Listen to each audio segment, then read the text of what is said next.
안녕하세요. 오늘도 주역 묵살입니다. 1월 14일 생명의 삶 성경 본문은 마태복음 2장 1절에서 12절입니다. 별과 같은 묵상 나만 드리는 줄 알았는데 라는 제목으로 묵상 나눔 시작하겠습니다. 성경을 소리내어 따라 읽습니다. 헤롯 왕 때에 예수께서 유대 베들레헴에서 나셨다. 그런데 동방으로부터 박사들이 예루살렘에 와서 말하였다. 유대인의 왕으로 나시니가 어디에 계십니까? 우리가 동방에서 그의 별을 보고 그에게 경배하러 왔습니다. 헤롯 왕은 이 말을 듣고 당황하였고 온 예루살렘 사람들도 그와 함께 당황하였다. 왕은 백성의 대제사장들과 율법 교사들을 다 모아놓고서 그리스도가 어디에서 태어나실지를 그들에게 물어보았다. 그들이 왕에게 말하였다. 유대의 베들레헴입니다. 예언자가 이렇게 기록하여 놓았습니다. 너 유대 땅에 있는 베들레헴아, 너는 유대 고을 가운데서 아주 작지가 않다. 너에게서 통치자가 나올 것이니 그가 내 백성 이스라엘을 다스릴 것이다. 그때 헤롯은 그 박사들을 가만히 불러서 별이 나타난 데를 깨워 묻고 그들을 베들레헴으로 보내며 말하였다. 가서 그 아기를 샅샅이 찾아보시오. 찾거든 나에게 알려주시오. 나도 가서 그에게 경배할 생각이오.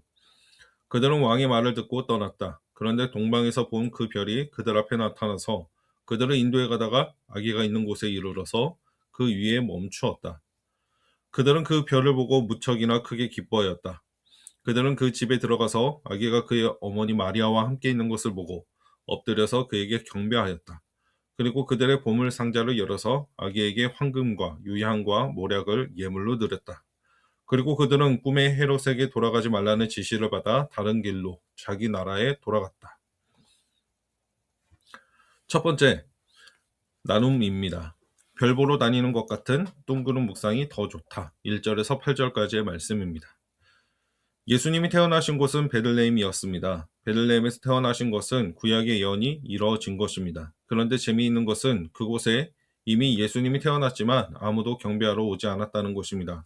물론 누가복음을 보면 들에 있는 목자들이 아기 예수님을 경배했습니다. 궁전에 있었던 사람은 아니었습니다. 동방으로부터 온 박사들이 누군지에 대해서 별을 연구하는 자들이라고 추측하는데 정확히 알기는 어렵습니다. 그러나 오늘 본문을 통해 확실히 알 수 있는 것은 예수님의 탄생을 경배하기 위해 온 사람은 가까이 있었던 자들이 아니라 아주 멀리서 온 손님들이었다는 것입니다. 어떤 학자들에 따르면 그들은 6개월에서 1년 정도의 시간이 걸려서 왔다고 합니다. 이는 타당한 말이기도 합니다. 11절에 나오는 아기의 단어는 파이리온입니다. 어린이라는 단어인데 돌이 지났을지도 모르는 1년에서 2년 정도 되는 아이를 뜻하기 때문입니다. 만약에 별을 보자마자 왔고 헤롯 왕의 궁전에 들렀고 또다시 베들레헴을 가는 여정을 현대인의 사고방식으로 이해해서는 안 됩니다. 유대인의 왕으로 나셨으니까 당시 로마에 의해 임명된 헤롯 왕이 있는 궁전에 온 것은 참 단순하다라는 생각이 듭니다. 그러나 그것이 유일한 힌트일지도 모르겠습니다. 처음 도착한 곳은 잘못된 장소였습니다. 유대인의 왕으로 나신 이를 찾는 이들은 진짜 왕을 만난다는 것이 놀랍습니다. 헤롯 왕 곁에 있던 대제사장들과 율법 교사들은 그리스도가 어디서 태어날지를 알았습니다. 헤롯 왕도 아기를 샅샅이 찾아보고 알려달라고 합니다. 그런데 그들은 만나지 못합니다. 만나기 원하지도 않았습니다. 진짜 만나는 이는 구약 성경과 그 예언을 알았던 사람이 아니라 가까이 있었던 사람이 아니라 아주 멀리 떨어진 곳이라도 예수님을 찾고자 한 이들이었다는 것입니다. 성경과 큐티책을 가까이 두면 무슨 소용이겠습니까? 매주 교회를 나가고 있어도 무슨 소용이겠습니까? 정말 예수님을 만나고자 하는 마음, 그런 기대감이 없다면 소용없는 일일 것입니다. 주님을 찾는 자들은 주님을 만납니다. 주님을 찾는 이들은 주님을 발견합니다. 그것이 말씀 묵상이 주는 기적 아니겠습니까? 잠깐 큐티하는 일은 멀리서 별 보고 잘못된 궁전에 찾아왔지만 결국 주님을 만나는 기적과도 같습니다. 묵상과 적용입니다. 성경을 많이 읽고 묵상글을 많이 올리는 것보다 더 중요한 것은 진짜 예수님을 찾는 것입니다. 이 깨어진 세상에서 나의 주님을 찾는 것입니다. 나의 왕을 찾는 것입니다. 별 보고 왔더니 정말 미신적이지 않습니까? 그런데 왕 곁에 있던 구약 성경의 예언을 알던 자들보다 그들이 낫습니다. 별 보러 다니는 것 같은 뜬구름 잡는 것 같은 묵상이라도 나와 우리의 왕으로 나신 예수님을 찾고 있다면 다릅니다. 어떻게 예수님을 찾고 예수님을 만날 수 있을까요? 그런 질문이 반복적으로 나오게 됩니다. 뭔가 말씀 묵상만으로 멈추지 않고 어떠한 액션을 해야겠다라는 생각이 듭니다. 두 번째 나눔입니다. 나만 드리는 줄 알았는데 오히려 받았구나. 9절에서 12절입니다. 9절 동방에서 봤던 그 별이 다시 그들 앞에 나타나서 그들을 아기 예수께 인도해 주기 시작했고 그 장소에 딱 멈췄습니다. 동방에서 그들은 그 별을 보면서 어떤 기대를 했을까요? 단순히 유대인의 왕에 대한 의미만은 아닐 것입니다. 그것을 넘어섭니다. 메시아, 그리스도에 대한 기대감 그들 가운데 있지 않았을까라는 생각을 해봅니다. 예수님은 단순한 위로자가 아니십니다. 예수님은 단순한 친구도 아니십니다. 예수님은 메시아이십니다.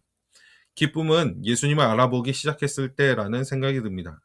예수님이 내게 어떤 의미인지 또 별로 중요한 분이 아니기 때문에 예수님 발견한다는 것이 별로 기쁘지 않습니다. 하지만 예수님을 알아보기 시작하면 다르기 시작합니다.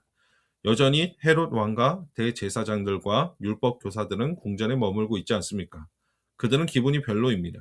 하지만 예수님을 기대하는 사람만이 마치 동방박사들의 별을 보고 크게 기뻐할 수 있었던 것처럼 무척이나 크게 기뻐할 수 있는 것입니다. 오늘 내 삶에 기쁨이 사라진 것은 사실 별다른 기대감이 없기 때문일 수도 있습니다. 교회 공동체에서도 기쁨이 사라진 것은 가장 본질적인 기대, 예수님에 대한 기대가 없기 때문일 수도 있는 것입니다. 11절, 그들은 집에 들어갔습니다. 아기와 그의 어머니 마리아를 발견했습니다. 그리고 아기 예수님께 경배합니다. 그 경배는 보물상자를 드리는 것으로 이어집니다. 보물상자 안에는 황금, 유향, 모략이 있었습니다. 보물이 세 가지였지 동방박사가 세 명이란 뜻은 아닙니다. 성탄절 연극이 고정관념을 갖게 만들었습니다. 동방박사가 몇 명인지는 사실 별로 중요하지 않습니다.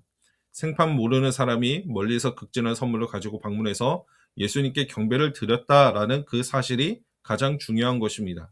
황금은 왕을 상징하고 유향은 예배를 상징하고 또는 기도를 상징하고 모략은 장례를 상징하는 것처럼 여러 상징적인 의미로 해석하기도 하는데 때로는 과한 것 같다라는 생각이 듭니다.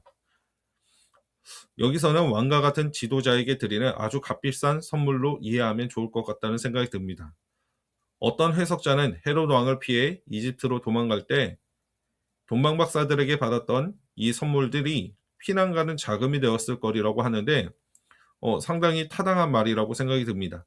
동방박사들의 선물은 예수님의 가족이 이집트에서 생활하는 동안에 예비하는 손길이 되었을 것이 확실합니다. 그리고 동방박사들도 예수님께 선물을 받습니다. 꿈에서 헤롯에게 돌아가지 말라는 지시를 받는 것입니다. 헤롯에게 갔다면 동방박사들은 다 죽임을 당했을지도 모릅니다. 메시아이신 예수님은 정말로 그들의 생명을 구원하셨습니다. 묵상과 적용입니다. 오늘 오후 정수기 필터를 교체하는 일을 하고 있었는데 전화가 왔습니다.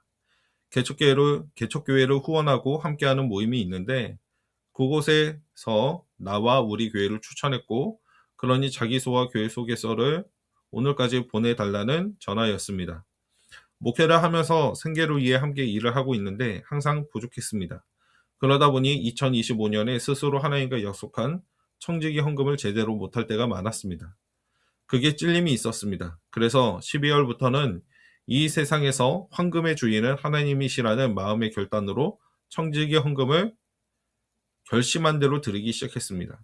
나에게는 황금이요, 유향이요, 모략이었습니다. 그런데 오히려 제가 선물을 받는다는 생각이 듭니다. 작지만 강한 우리 교회 공동체는 함께 책임져 주는 일을 하기 시작해 주셨고 또 매주 이러한 꿈과 같은 선물이 이어지고 있습니다. 이번 주에 한 집사님은 첫째와 막내가 졸업했다는 소식을 받다고 입학 선물을 쓰시라고 생각지도 못한 큰 선김을 받았습니다. 사실 12월부터 너무 행사가 많아서 정말 돈이 많이 들어간다는 생각이 들었습니다. 그러면서 제 마음속에는 또한 제 입술은 돈 하고 있었습니다. 그런데 이제는 입을 닫아야겠다라는 생각이 듭니다. 그러면서 저의 질문은 이것이었습니다. 오늘 나는 주님께 무엇을 드릴 수 있을까? 황금도 없고 유향도 없고 무력도 없지만 무엇을 드릴 수 있을까? 바보 같지만 별을 보는 것 같은 그런 말씀 묵상을 꾸준히 해야겠다라는 생각이 들었습니다. 그렇게 오늘도 주님을 알아가고 또 알아가는 그런 시간이 되어겠다는 생각이 들었습니다. 오늘 묵상 나눔을 마칩니다. 이제 하루를 시작하며 하루의 중간에도 하루를 마치면서도 예수님께서 가르쳐 주신 기도로 10분간 기도하시길 바랍니다. 주기도의 구절을 한 절씩 생각하면서 예수님의 기도의 언어를 함께 배워갑시다.